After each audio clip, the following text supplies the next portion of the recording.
What is it with the Asians, with the Chinese and social media and we like that combination? It brings everybody out from the woodworks and it just drives so much engagement. Like, what is the mystique behind the Asians? Like, what is the obsession? Like, basically, what I'm trying to say is like, why are people so fascinated with that Um, narrative, that topic? I would say, bro, for sure, because one, it's in some ways, and I don't want to make this sound like bad. Racist. It's really, I really don't, because like I grew up working with Chinese people, bro. Like I literally, Mhm. because like what happened in Washington State, the West Coast, is kind of now what's happening all around the country, and I happened to kind of catch the very beginning of this. I don't want to call it an invasion, but it's kind of an invasion. And something Yeah. you got to think about like this, bro. What's kind of crazy is, if you think about it, there is, if you go to China, for example, is there an English town in every single city? Is there like a, because there's a Chinatown in every single major city. Like you can go to No, places. hell no, there's enough. Yeah, there's none. There's Yeah. none. So you can go places in the United States and only speak Chinese, and you're completely fine. Yeah, I was Like just in New York, they had a Chinatown. In San they're in Francisco, there's a every single Chinatown. major city, bro. Yeah. Seattle, San Francisco, LA, Houston. I mean, Miami. I Mm. mean, they're everywhere, Or bro. if it's not declared a Chinatown, it's like the Chinese own this whole Asian block. town, They whatever. own Yeah, they own stores. They made their own community. It's like all the stores are Chinese stores. 100%. And there's Yeah. like technically, bro, if you think about it like this, there's actually, I don't want to go too deep into this, but there's definitely secret Chinese police department offices all around the United States, bro. People don't know that. There is, though. There is. And Wow. yeah, people don't know that. People have no Yeah. idea. And so, but I think what's interesting is it's because it's like I'm not gonna lie, bro. I think I was kind of one of the very first people to start talking about it on the internet. And I trolled people with this, like, I mean, it's true, but like the title of that one documentary I put out, that video, because this was The my, Chinese. yeah, I was like how the Chinese destroyed the Bubba strains. And it's honestly like a very, it's actually like one of my favorite pieces I've ever done, but it's about my personal story, because what happened was, it used to be in Seattle, the Vietnamese are running shit up here. And the Vietnamese, shout out to all the Vietnamese, absolutely. I love all the Asian groups, by the way. Chinese, Vietnamese, the Hmong, Salute. all of them. All the Salute. Asians, all my So much Chinamen. respect, bro. Salute. Salute. But what started to happen is, by the end of my high school, and I was like, like there was medical, right? And so I started to meet a lot of, there used to be Vietnamese, and then I started to just see a bunch more Chinese people come in, and I started to work with a bunch more Chinese people. And I mean, like they were everywhere. They had the best prices by far, and they had this Bubba. This is back in 2013, 2012, 2013. They had this Bubba that was they only had one strain. They got really Mhm. good at that one strain, and they were just crushing it. And they had the best prices, bro. Like the Correct. Bubbas, everyone's made. I mean, people have made a lot of money off the Bubbas over the years. And so Mhm. I think that having, going back to your question, is I think it's because everyone that actually deals, like, is in the industry or in the streets or whatever. This is like, that's the thing, is like when something's funny, or when like what makes something funny or what makes something interesting to people is when it's true. Like when it's just true. Like when Yeah. it's like when it's true. Like when Drewski does like a skit and it's really true, Yeah. people think it's hilarious. And when people talk A about issues, stereotype. yeah, when it's like true. And so I think what happened with this whole, and then I But it's started a to, stereotype. It's like, if you know, you know. It's not like, oh, all Chinese people eat cats and dogs, which is, well, I'm not saying yeah, that. That's kind of like or all black people eat fried chicken. yeah, I yeah, mean, it's funny, but it's kind of played out. But it's like a yeah, stereotype where it's like you have to be in the know to actually know what we're talking about. Not the average person is gonna know like the Chinese people run the wheat game. The yeah. average person. You got to be somewhere in the industry to really understand that. Yeah. 100%. So I think it's Mhm. like, whenever you hit on these things that people don't talk about and that are just true, and that And people everyone, don't talk about it. Yeah. that's when those kind of topics become viral, and it's just the truth. Like, and I remember when I first put that video out a couple years ago, I had hella people in the comments being like, "Holy shit, this is 100% true. You are absolutely right." And I was just like, bro, I'm not trying to come off here like I love Chinese people, bro. Like I love Ming. And I love, like, and like, I know that sounds kind of bad to say that, but like, literally, like, one of the main people I worked with, he would just say, "My name is Ming," like, Mhm. and yeah, and like, and bro, we did a lot of business together, and I got like so much love for Ming or whatever his name is. His name was obviously not Ming. He just told me that. King Ming. I can't remember what it is. It's something. Yeah. No, but I think though, but I think what people don't realize though is like it's this ecosystem though with the Chinese of like it's pretty hard to beat because what they do is they use the cheap labor. So people in China, for folks that haven't seen the video I've done or seen any of the videos we've done, like people, what happens is it's kind of there's human involved with this, to be honest. And what this is like they've got so there's things like people called coyotes in Mexico, and they're like this smuggle people from Mexico into America. They're called coyotes. And then there's people called snakeheads in China. And snakeheads are the equivalent to coyotes. And what happens is that these Chinese people don't maybe have a ton of money because maybe it costs them like 10 grand in American dollars or whatever it is in to get to America. To get to America, right? And they don't have the money for that.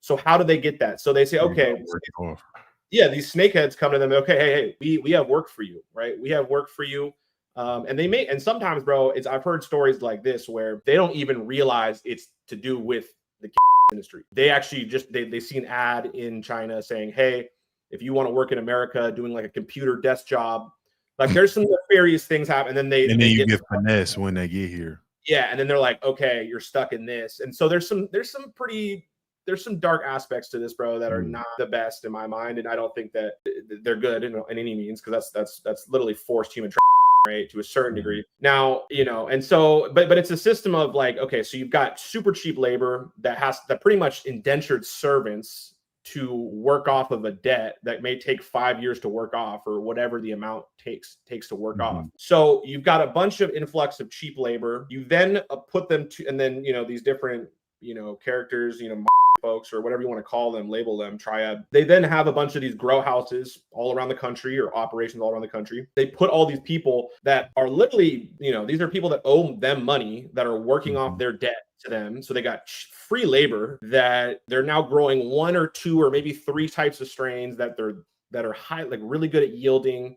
They're really, really good at, like they cut it early, so. And so the amount that they're spending per pound to produce is so low that, I mean, they're running what the Chinese model is, bro. The Chinese model is we can make better stuff at a better price and undercut the American companies. Market, yeah. Doing that in the streets. They did that to us in the factories. Now they're doing that to us in the streets. Correct. So it's a pretty hard system to compete with, to be honest. And like, let's be real. Like, I don't really care what kind of loyalty you have to the American people or to whatever group you want. Price is always going to win. Convenience is always going to win. And then the quality is not too bad, but that's just a fact, bro. That's it's good enough. It's just as good, It's just as good. How big of a factor does the free labor play into the fact, playing to the dominance of the Chinaman? Because I've heard that like, oh, that's the only reason of free labor, but I don't think that's the only reason. But what's your thoughts on that? It's not the only reason, but it's a big part of it. Yeah. It's one of the main parts of it. I mean, it's on every level. They're competing. They're beating people. Now, the difference is that like, because they're not some of these, I mean, now they've transitioned into like legal, like now there's plenty of Chinese nationals that own legal businesses. Correct. Right. It's one in Oakland called, I mean, I don't know if they're Chinese nationals. I know they're Chinese or they're Asian. There's a ton of Chinese nationals. Oak Fruit or Fruit Oak or something like that. It's like a pretty big brand. I think they're vertically integrated in Oakland, California. Yeah, I know you're talking about Oak or Oat Fruit, something like that. But it's Chinese people behind it or Asian people behind it. Oh yeah, I mean, bro, I'm gonna be real with you. Some of the biggest brands out there are either being supplied by the Chinese or are owned by the Chinese. And what I don't think it was a delivery service, not to cut you off, a delivery service. When I had my delivery service, they were like running it up. It was called Bento Box, which you think it wasn't a Chinese person or an Asian person behind it. Yeah, and there was a delivery service that was going crazy. I heard they was doing like 3-4 300-400 orders a day delivery. 100%. I mean, it's also a mechanism too, dude, for like I said, I don't want to, because there is a problem. There is a big problem with this, I will say, is that there's this kind of like in Oklahoma, there's this saying it's like growing while Chinese or growing while Asian. And so they're being targeted by now police and in unfair ways, which I don't think is super fair, but I understand in some ways. I also don't. I also think it is probably pretty discriminatory in some ways, but because I mean it's a system, bro. It's a system that, like, this is the thing about America, bro. We're kind of a melting pot, right? And so that's a vulnerability in some ways and also a benefit in some ways. But I would say also, dude, there's a large amount of companies that are absolutely money fronts. Now, I don't want to go too deep into that because that gets, but like I said, I mean, like a lot of these Mexican cartels, bro, you think Colorado, there's a lot of Colorado companies that were, because it was the perfect system you could put a bunch of cash into a company, clean it. Even if you lost money, it would have still cleaned it all. So there's a bunch of money going on for sure.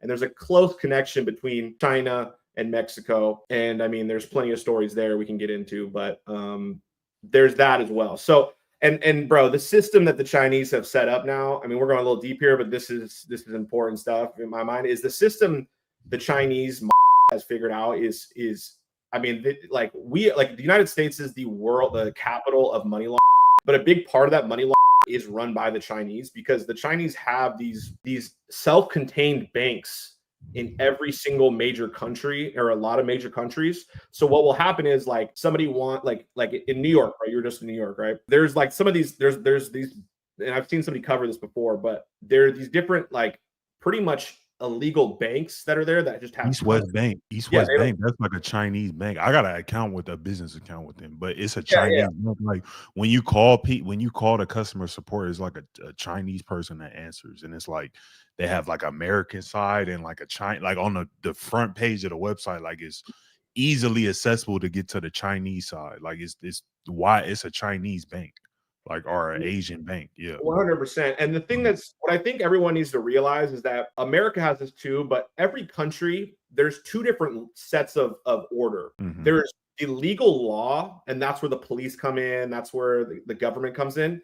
And then there's the underworld law. And a lot of times at the very top, those two work together. So if you look at like Russia, for example, the head of the Russian mob is close friends with Vladimir Putin. Correct. And so and the same thing, I guarantee you, happens in America. The same thing happens in China. Like there's laws in the underworld and the legal world, and they're both, and at the very top, they work together.